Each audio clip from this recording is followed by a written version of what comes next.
세상 읽기, 오늘의 세상 읽기 시작합니다.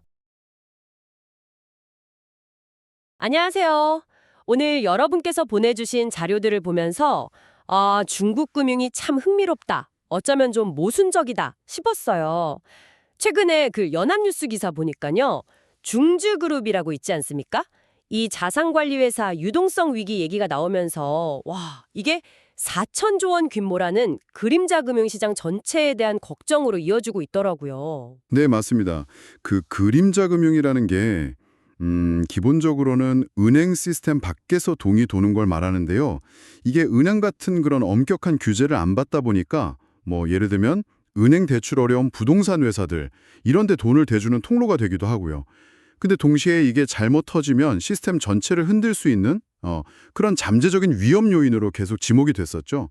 사실 꽤 오래전 2011년 국제금융센터 보고서에서도 벌써 뭐 은행 건전성 문제나 부동산 위험 이런 거 경고했었거든요. 벌써 10년도 더 졌네요. 그런데 바로 그 중국이 핀테크 분야에서는 세계 최고 수준이다. 이런 연구 결과도 보내주셨어요. 국가전략이라는 학술지 논문이었죠. 보니까 2017년 기준으로 중국 핀테크 도입률이 69%래요. 미국이 33%인데 거의 2배가 넘는 거죠.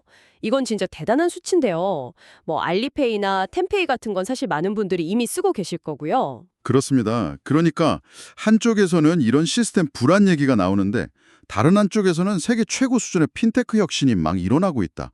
이 두 가지 모습이 공존하는 거죠. 네, 바로 이 지점이 오늘 저희가 좀 더 파고들어야 할 부분인 것 같습니다. 자료들 보면서 안정성 문제랑 혁신 동력이 어떻게 얽혀 있는지 한번 살펴보겠습니다. 좋습니다. 그럼 먼저 그림자 금융 문제부터 좀 더 자세히 보죠. 연합뉴스 기사 보면 그 중주그룹 계열사인 중농국세 신탁 여기가 문제가 된 거잖아요. 만기가 된 상품 돈을 못 내줬다 이러면서 파장이 커졌는데 고객들 시위도 하고 뭐 자산 가격 떨어지고 위안화 가치까지 하락했다고요. 네, 이 중농신탁 같은 회사들이 보통 연 6%에서 8% 정도 꽤 높은 수익률을 약속하면서 돈을 모았어요. 근데 그 돈의 상당 부분이 결국 부동산 쪽으로 흘러 들어갔던 거죠. 그런데 아시다시피 중국 부동산 시장이 지금 침체가 길어지고 있잖아요. 그러니까 현금 흐름에 당연히 문제가 생긴 겁니다. 여기서 중요한 건 이게 그냥 한두 회사 문제가 아니라는 거죠.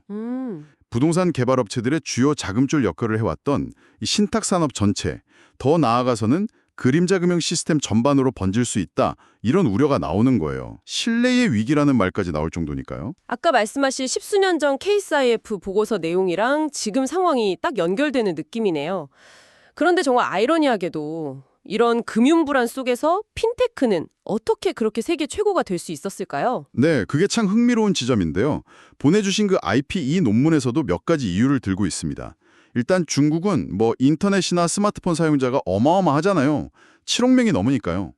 이런 거대한 사용자 기반이 있었고 또 기존 은행 서비스가 좀 부족했던 측면도 있어요. 그러니까 새로운 서비스에 대한 수요가 높았던 거죠. 그리고 결정적으로 정부가 초기에는 일단 성장시키고 규제는 나중에 하자. 이런 식의 접근을 했던 게 큰 영향을 미쳤다고 분석합니다. 그냥 결제만 하는 게 아니라 P2P 대출이라고 개인 간 온라인 대출 있잖아요. 그런 거나 자산 관리까지 확 뛰어들면서 시장을 완전히 휘어잡았죠. 2016년에는 전 세계 핀테크 투자 절반 가까이가 중국에서 이루어졌다고 하니 뭐 말 다 했죠. 맞습니다. 정말 폭발적으로 성장했죠. 근데 그 논문이 또 중국 핀테크의 한계점도 같이 지적하고 있어요. 뭐랄까 구글이나 MS처럼 아주 독창적인 플랫폼 자체를 개발하는 능력, 이런 건 아직 미국에 좀 못 미친다? 이런 평가고요.